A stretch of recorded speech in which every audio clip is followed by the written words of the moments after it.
long you had this? 20 years. Yeah. You built it back in the day? Yeah, well, started on it over 20 years ago. Oh, okay. Labor of lust. Yeah, that's it. No doubt there. That's exactly what it was. Well, this is the neatest event I've been to in a while.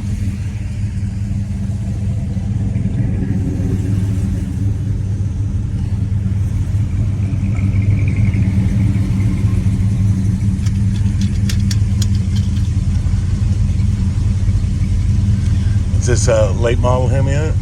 No, it's period correct. Gotcha. Yeah, it's period correct. What year block is it? Well, the block is new. Oh, it is. It is a new block, but Gotcha. it is a period correct. In other words, it's a 426 block. Nice. What heads are on? It's a John Arusa motor. Oh yeah. And it has a stage 5 setup. Oh, nice. Yeah, better put a seatbelt on, huh?